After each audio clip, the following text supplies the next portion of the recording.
Obsession. A true story. The unfolding of a very complex process of obsession, with its main roots planted deep in the mysterious soil of past incarnations, with many implications projected into the future of those involved.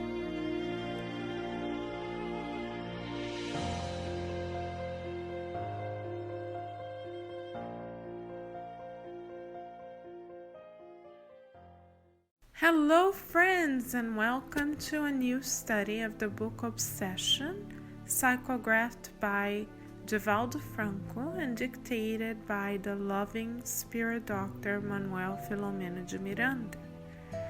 Tonight we clearly see how divine providence lovingly acts throughout all of our lives.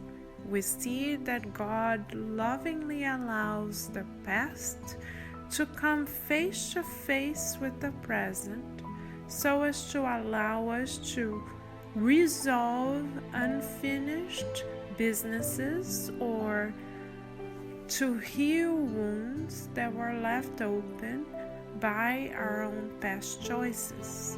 We learn in the Spirit's book and through the beautiful works of the Spirit Doctor André Luiz as well, that every action in the universe, this is a universal law, calls for a reaction. When we act out of love and respect and compassion for one another, the response we automatically receive is of the same nature and quality. When we act out of ignorance, out of literally not knowing, we also reap the consequences of our own choices. We may be asking ourselves, however, is this a form of punishment? No, dear friends, we see beautifully throughout the study tonight that this is not a form of punishment, because God never punishes.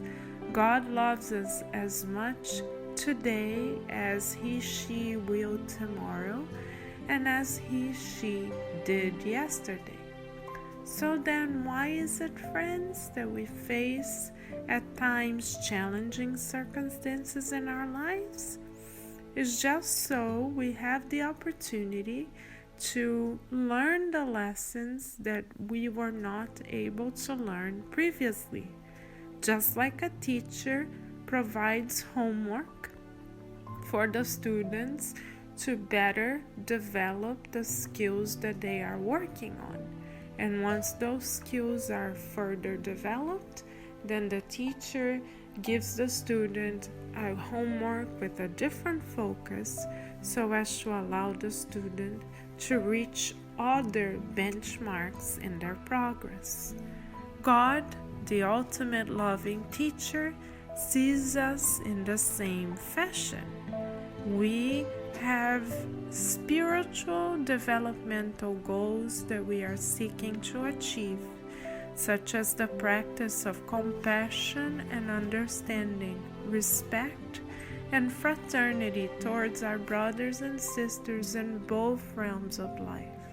So this is why God allows certain lessons and certain kinds of homework, so to speak, to be redone, revisited, reviewed by us, so as to allow us to practice those beautiful skills that we will not only get to keep for one lifetime, but we will carry with us through immortality.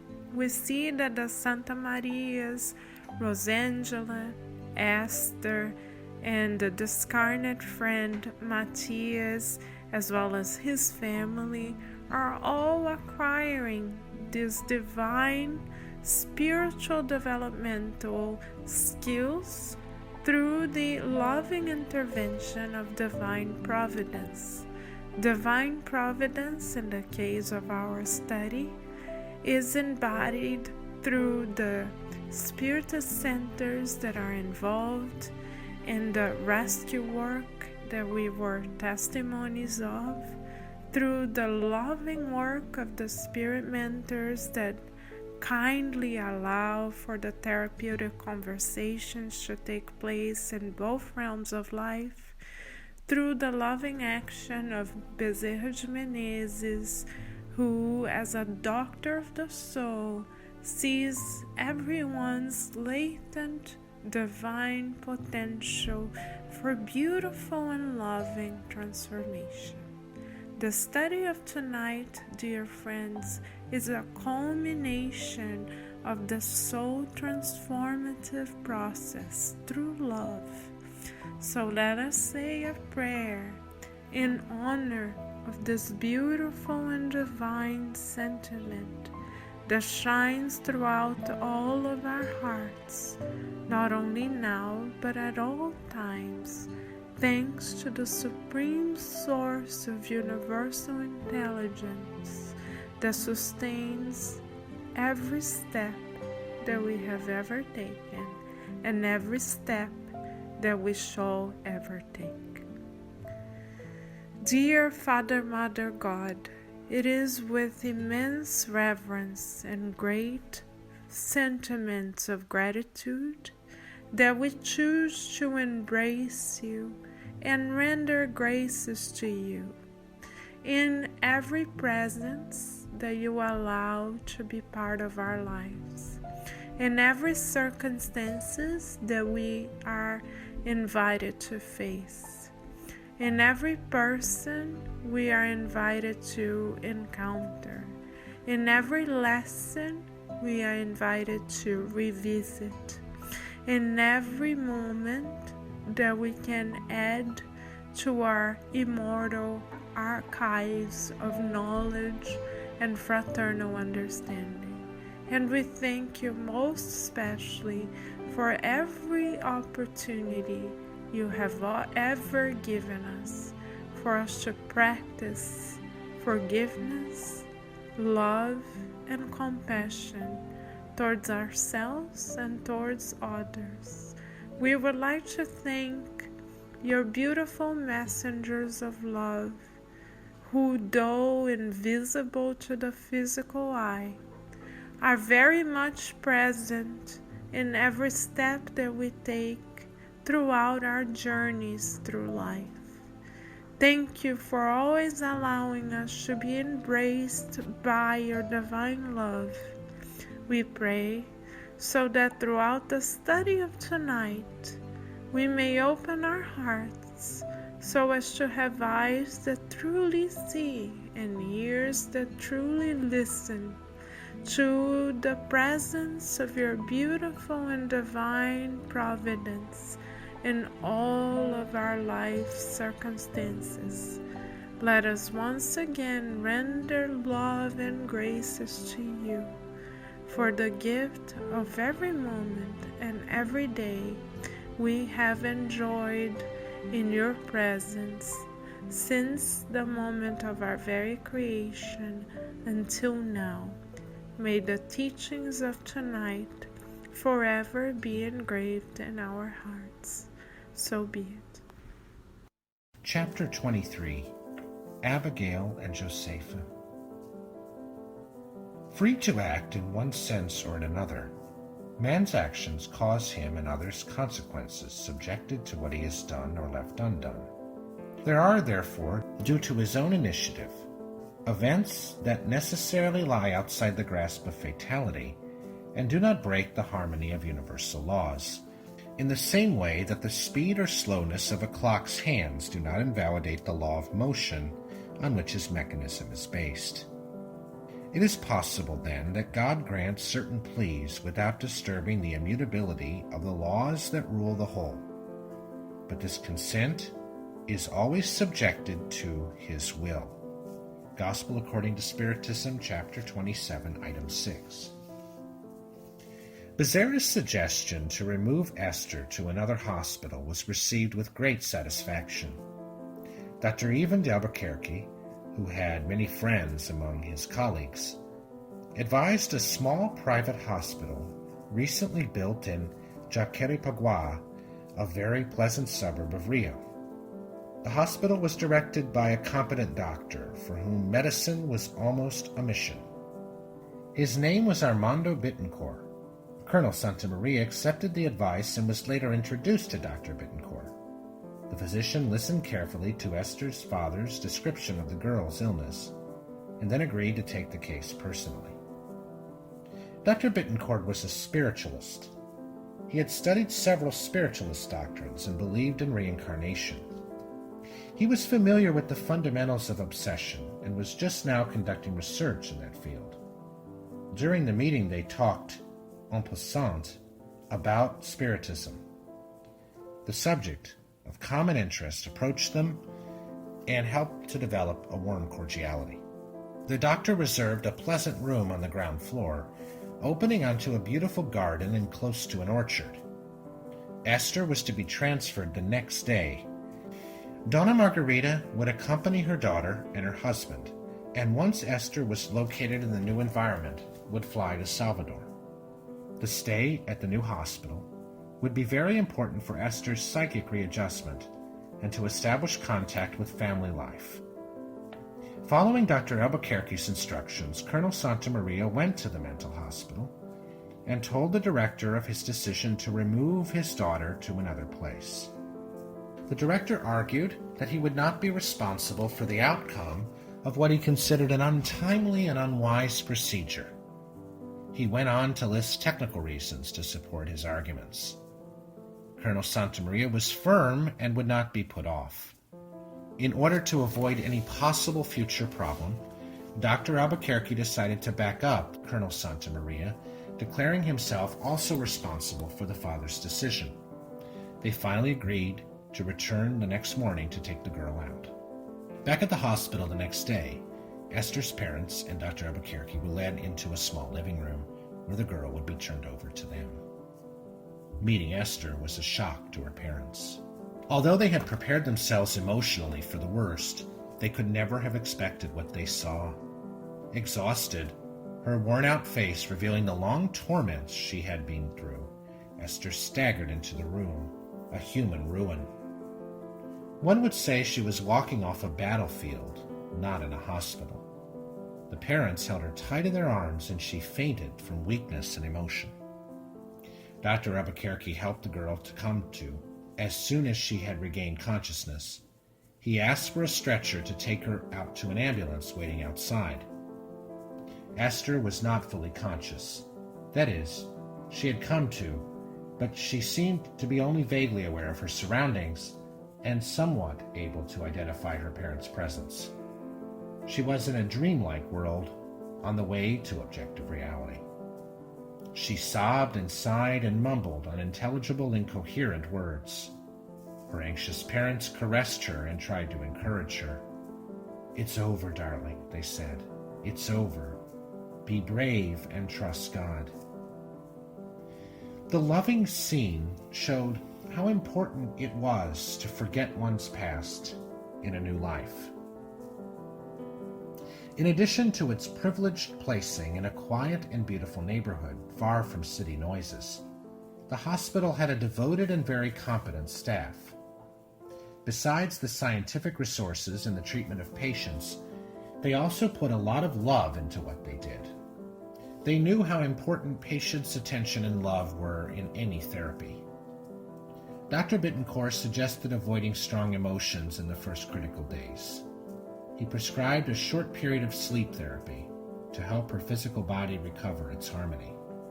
Donna Margarita would help keep her daughter company and help her to reintegrate into normal everyday life. Sleep therapy was to be used experimentally. The spiritual therapy used in the obsession, the assistance to the entity, and the new resolutions of the guilty participants in the past life drama reflected positively on the family group, attenuating the pressure of the karmic elements over them. And the peace offered by Jesus to all his disciples began to lodge in those souls, who were greatly indebted to divine laws, but had now begun to work out their redemption. The new family arrangements made, Colonel Santamaria flew to Salvador in search of Matias's relatives. Some friends he had in the city met him at the airport and insisted he should stay at their homes. He thanked them, but he did not accept. He would rather stay at the hotel, where he would feel free to come and go on his search. He had lunch at a friend's home the next day. They served delicious local food. And during lunch they talked about trivialities at first. Then Colonel Santamaria asked his friends about the situation of some of the dead soldiers' relatives living in the city. Little by little, he was able to piece together enough information to locate Matias's mother in a distant district. The address and information given by the entity back in Rio had been extremely valuable. It was under a certain tension that Colonel Santamaria approached the hut, where Donna Abigail, Matias's mother, lived, perched up on a steep hill. The lady was not at home. Neighbors told him that she usually spent the day out in town, doing odd jobs at rich families' homes, and would be back only in the evening. He mentioned vaguely that he might perhaps come back later on, and departed. Later, about 8 p.m. that evening, he returned. Donna Abigail was waiting for him rather curiously. She invited him in, embarrassed that he should see the simplicity of her home. Colonel Santamaria walked in and considered the lady in front of him. She must be about his age, yet a life of hardships had bent her back, and she walked as if she carried a heavy weight upon her shoulders. Her hair was nearly all white, and her once slightly dark complexion and soft skin was now wrinkled and marked by deep lines. Her shabby dress, as humble as her home, was spotlessly clean, though. Looking at her, he thought for a moment of the young soldier who had fought under his orders.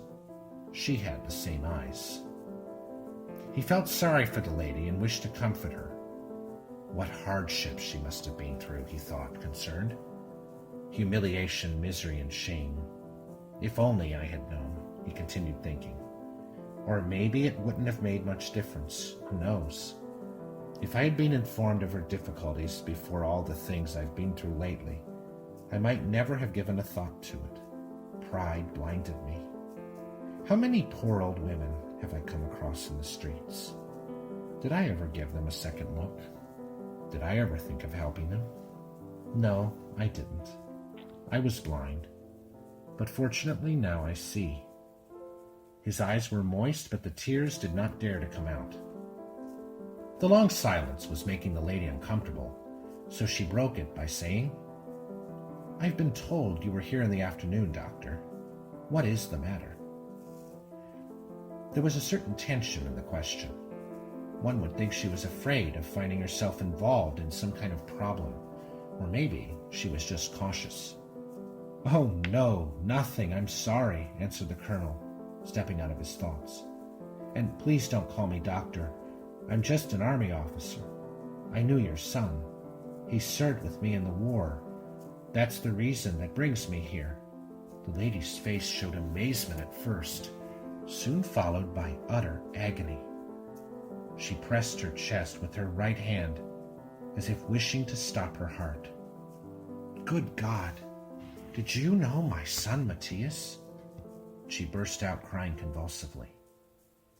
When she could catch her breath, she excused herself, embarrassed, but she could not hold her emotions. Colonel Santamaria was now able to understand. He had been through all that himself, so he did not say anything but let the tears wash away some of the repressed agony the lady had probably held up for so long. We were present, Becerra and myself, ready to help, and since the lady seemed unable to control herself, Becerra helped her with the passes which calmed her down. Meanwhile, I kept myself in prayer to create and maintain a favorable spiritual atmosphere to back up the important commitment. When Donna Abigail had finally calmed down, Colonel Santamaria, inspired by Becerra, spoke. "Please, lady, listen to me. When I've finished, then you may ask any question you wish. It is not a long story. I'm not in a hurry. But if you are not feeling well today, I can come back some other time. But I need to talk to you." "Forgive me, sir, please," the lady answered promptly. "I'm all right. The thing is, I miss my son so. Besides, I've had a few problems lately. Then you come here. It all added up, but I'm all right now. Please speak. Whatever you have to say, say it, and may the Lord give me enough understanding." Then he told her the story, omitting any details that might disturb her, like Matthias's confused state of mind or his daughter's obsession. Faithful to his promise to Matthias, he told her enough to comfort her and give her new hopes. He also mentioned his Spiritist faith, which had warmed his heart, and of the strong desire to atone for what he had considered his most unforgivable negligence. Unable to hide his emotions, he told her why he had become a Spiritist.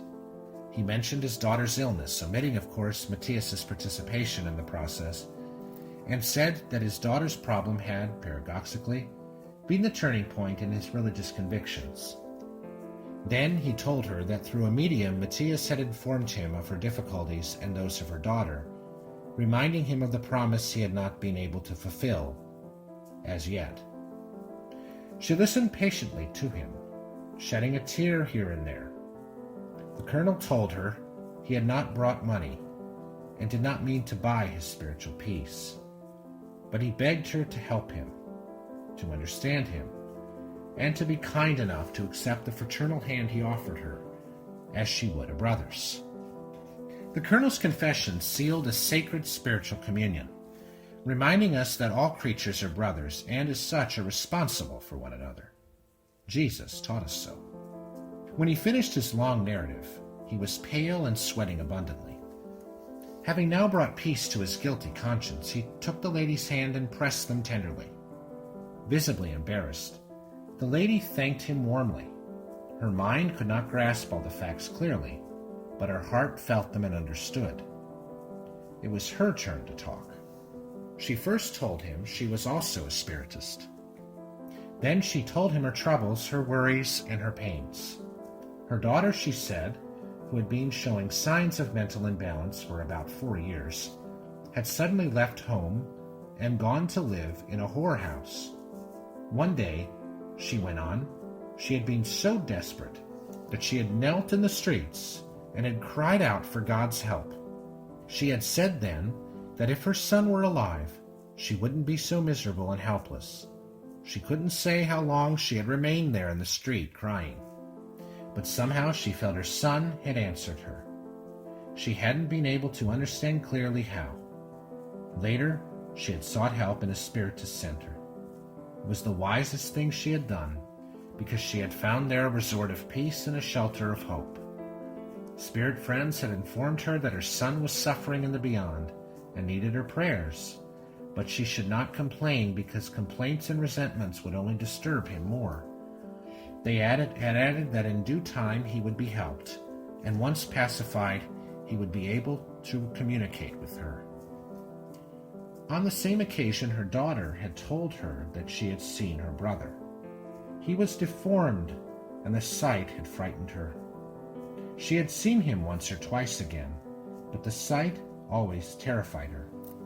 At the center, they had told her that Josefa was a medium, but, though a mother, she had been unable to convince Josefa to change her life. She believed her daughter was obsessed by sex-bound entities. "God has heard our prayers, Colonel," she exclaimed. "But what shall we do now?" "Let me talk to Josefa," he answered confidently. "What if she won't listen?" "There's no harm in trying. If she says no, we'll find another way to convince her. We must just trust God and do the best we can." It was getting late, and he had to leave. Nothing concrete had been planned, but a bridge into the future had been built. It would lead them both towards spiritual victory. "Since we are both Spiritists, we might as well end this meeting with a prayer," proposed the lady. "Let's pray for Matthias, for all of us, Certainly, agreed Colonel Santamaria. Yes, let's do that. Then their souls united in a prayer, thanking the Lord for the bounties they had received, and asking inspiration for what they still had to do. The humble hut was filled with delicate vibrations brought down by their sincere prayer. Once more the heavens had ascended onto the earth to help those who trusted God. Colonel Santamaria gave Donna Abigail a card with his name and hotel address, and promised to come back the following day. It was past midnight when he left. Outside there was a festival of stars in the sky. They seemed to look down into the sea, whispering inscrutable mysteries and inviting us to meditation. Colonel Santamaria took a bus back to the hotel. He could not suppress the surge of memories that filled his mind, like a restless kaleidoscope, as the bus drove along. How capricious and strangely subtle life is, he mused. Estimating the difficulties, they seemed now practically overcome, and the agonies he and his wife had been through turned out to be a gift of God to help them understand life's superior goals. He had changed a lot, he admitted. The harsh man had given way to a compassionate heart that wanted to understand and comfort. His morals were the same, but the way to analyze and interpret events had changed considerably. Seeing things from a spiritual angle, one was bound to build up new human concepts. Deep down within, he had long felt a growing need of God and wished for a more intimate identification with faith, to the point of honoring it to his personal sacrifice if he had to. He was moved. In his mind's eye, he could see into the future and watch the gospel flourish in every heart. Quite unaware of the distance traveled, he arrived at the hotel. He went to bed, still shaken by the emotions of the day. He was satisfied with himself, and felt at peace with the sacred laws which nobody can cheat indefinitely. He fell asleep immediately, a conscience at peace and a grateful soul. Donna Abigail Ventura, however, could not come to terms with herself. Her son had died, she thought, lying in her poor, uncomfortable bed some 17 years ago. But in a way, he had come from his grave to bring some joy to her bitter, ever-difficult life. The story she had heard sounded so real, and the colonel, well, he seemed an honest man, not given to mundane trickeries. And he had called her sister with such candor that she had sensed the pure vibration of his heart. As a token from divine charity, he had come from the distant past to help her when she thought every hope had been lost. Could he be the help the spirit friends had told her was coming? She thought of what she had heard about reincarnation and the laws of cause and effect. She wanted to go on thinking, but she was so tired. She fell asleep in the middle of her prayers. It was past midnight when Becerra and I went to the brothel where Josefa was living. We helped her out of her physical body into astral projection and took her to her mother's house. Once there, Becerra left me with two ladies, and together with a new spirit helper named Isidro, went out to the hotel to fetch Colonel Santamaria. While I stayed there, watching the ladies and waiting, I was surprised by the arrival of José Pechichinga, another spirit friend, who would join us that evening. Isidro came with him, and they had brought Esther's father along. After the informal greetings, he informed me that Becerra had invited him to cooperate because Donna Abigail was a faithful worker in the Spiritist Center he cooperated with. We were talking amiably when Melquiades walked in with Esther. All the incarnates who had been brought to the meeting were immersed in deep sleep. It was the best way to move them without much commotion on their part. The meeting in the astral plane had been carefully planned. In fact, it is in the spirit world that all earthly events, good or bad, are planned long before they are materialized on this physical plane. All circumstances people usually call casual have been carefully planned. The small room was now crowded, because other entities equally interested in Josefa and Donna Abigail's welfare had been invited. We were making every possible effort to make our commitment successful. I would like to go on and give you all possible information, but it was time for us to start working.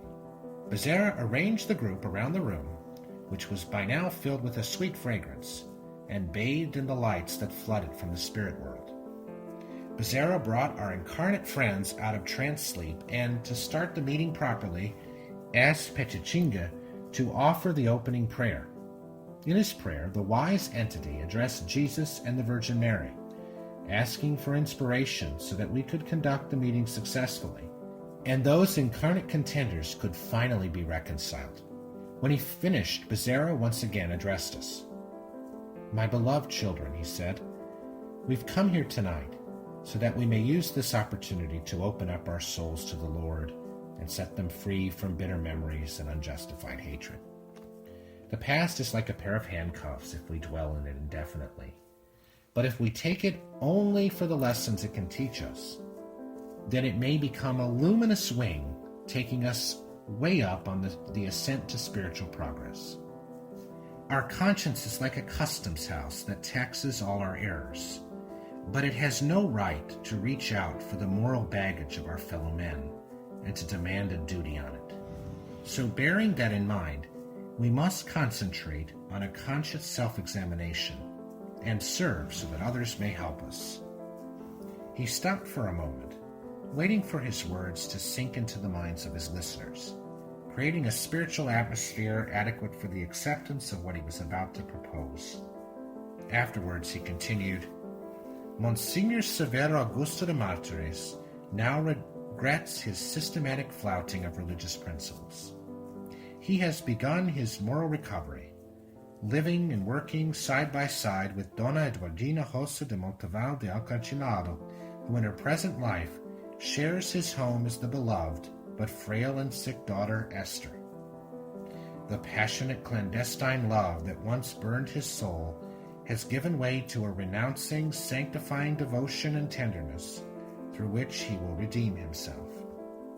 The poor girl, as we know, has just left a mental hospital where she was atoning for part of her past folly." When Josefa heard Becerra's last words, she laughed hysterically and said, "So God caught her up at last," and she continued laughing and crying hysterically.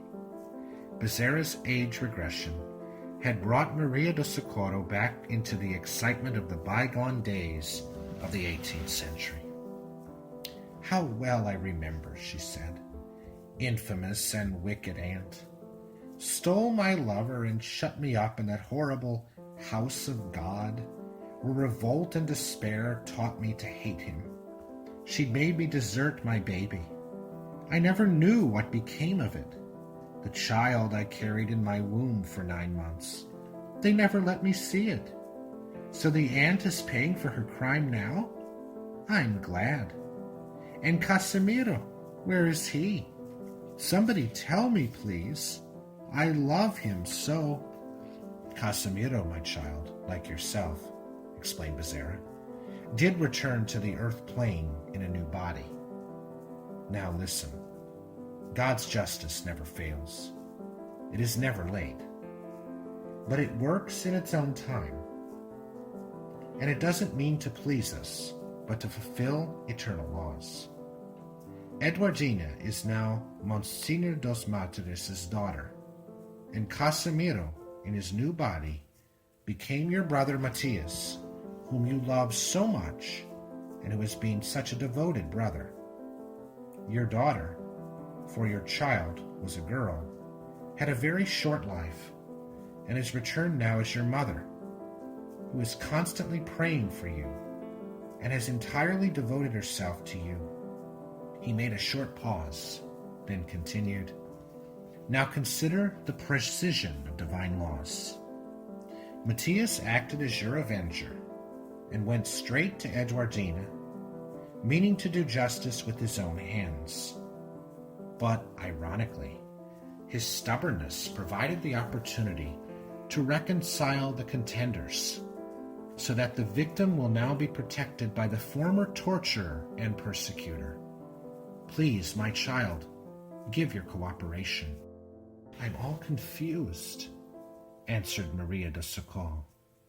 "In that house where I was shut up, I defiled my physical body and learned to despise it. I was so corrupted that you now chose to live in a filthy brothel," interrupted Bezerra. "You poor child. The physical body is a sacred gift we must respect and protect. It is our great responsibility. But rest assured that love shall come to you again through a different door. Sex extravagances do not quench the thirst of those who long for the true love. Those who think they will find peace, worshiping sensuality, do not know that uncontrolled sex intensifies and generates more ardent desire. You are suffering obsession from your inferior earthbound entities that are exploiting your sexual energies. You must leave that place as soon as possible. Today, tomorrow, immediately. You possess the gift of mediumship. If you are willing to serve, it may become a way to your enlightenment." He paused again, then said, "Let's come back to the present subject. Eduardina has something to say to you."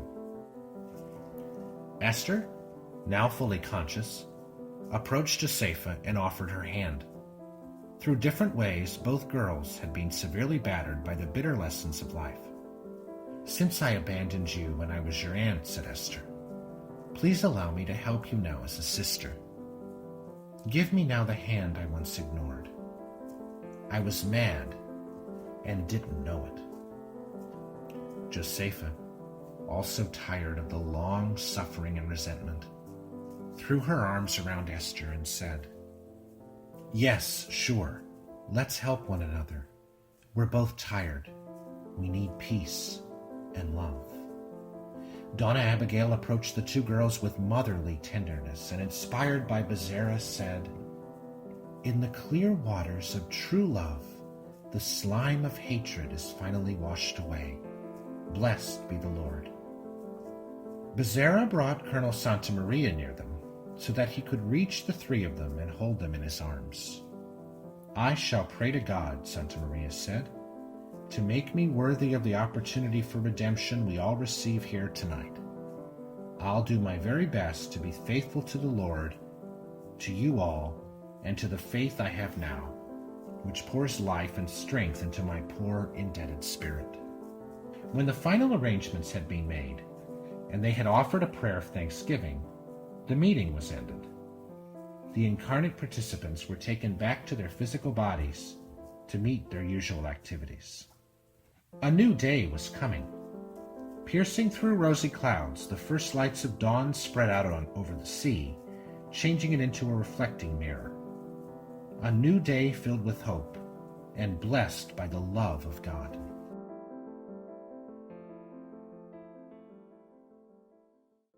Beautiful friends, what a blessing it is to be able to constantly count on the watch and care of our dear Creator. How many instances did we have available to us, documented, to show us how God constantly and lovingly acts within our lives? Isn't it beautiful to see how a apparently simple conversation between two people who have just met in this present life is beautifully orchestrated in collaboration with the loving messengers that so much care for us in the name of God? Isn't it beautiful to see how divine providence is behind, quote unquote, behind every action that we take? Though, of course, we have free will and we have seen that we have made less fortunate choices in the past, and those choices are indeed documented in the archives of our consciousness, we are still given the opportunity to resolve past issues again through love and with love in order to be able to move forward in the curriculum and in the school of life. Isn't it beautiful to know that through the loving intervention of the messengers of hope that guide our destinies, we are able to move up in life to a symbolic new grade in the school system of divine providence by overcoming the challenges that were presented to us. It's beautiful to see and reflect upon, dear friends, how much the Santa Marias have progressed since the beginning of our journey together. In the beginning of our journey together, they basically used the practice of religion to bargain with God or to boast about everything that they had been able to acquire materially.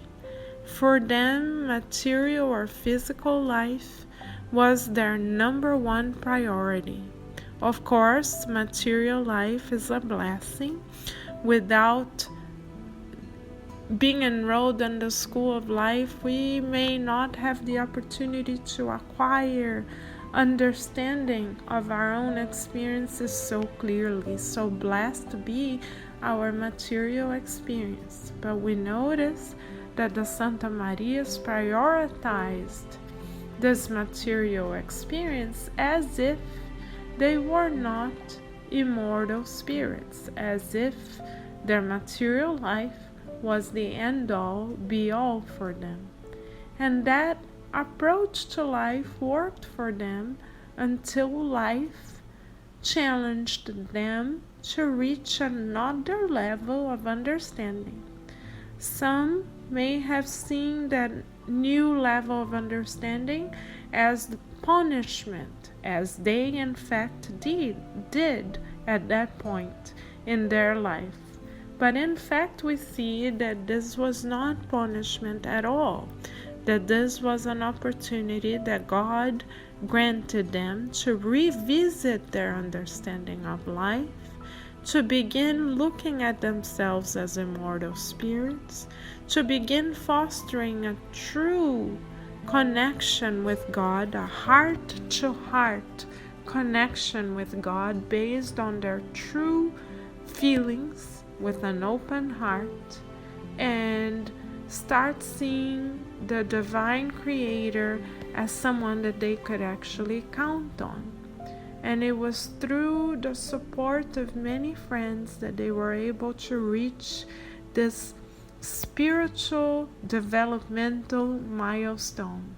How blessed are we, right, dear friends, to be together with them in this journey, boosting our own understanding of ourselves through their account, and also reaching these immortal milestones with them.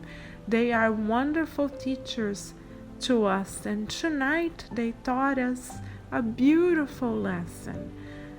The lesson being that even if centuries have passed, as it is the case with the Santa Marias and Matthias and Abigail and Josefa, God does allow us the opportunity to repair our less fortunate choices by meeting those who we may have accidentally hurt with love yet again.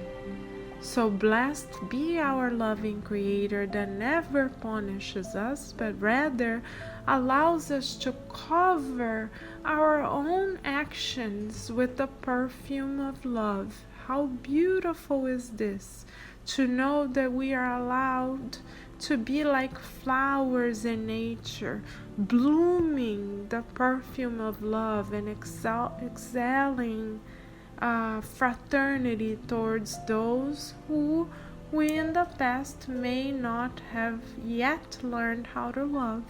How beautiful is this, dear friends, that God provides us with many, many, countless opportunities to learn to love and reconcile first with our own hearts and then with the hearts of others. We see through this true account of the Santa Marias and Abigail and Josefa that love truly never fails. As the Apostle Paul says, and as it is registered in the Gospel according to Spiritism, even if I speak the language of angels, but I do not have love in my heart, I shall fail. And we see how true these words of the Apostle Paul are, because we see that through love, old grudges are dissolved beautifully, and life starts to flow almost miraculously through the experiences that both the Santa Marias and Abigail and Josefa and Matthias are willing to embrace. And love brings the healing that allows these grudges to be overcome and for them to really feel as one with the love of the Creator and with the love that they are learning to harbor for themselves. So truly, dear friends, love is all that we need, and all we need is love. We have now a true account, a documented account of how transformative the power of love can truly be in both realms of life. And if we are, as we are in fact, still learning how to love, we can count on our educators who are ahead of us in the school of life, the mentors, the loving doctors and therapists, to support us in reaching new spiritual developmental milestones. So in celebration of the milestones that we have reached together throughout the studies, let us practice, dear friends, visualizing ourselves being embraced by our Master, the ultimate doctor of all souls. Let us visualize the beloved Christ extending his arms towards us and embracing us as the Son embraces all living creatures invariably every 12 hours. Let the light of the Christ shine from within us, and let us become, as Christ himself has invited us to be, a true beacon of light that can shine even more than he has.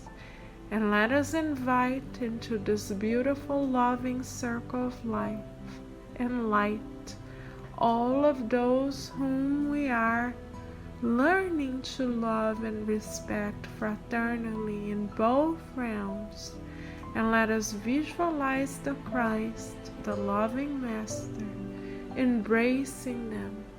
And let us offer them a beautiful white rose, symbolizing our willingness to recognize them as beloved ones to our own heart and as beautiful children of the same Father.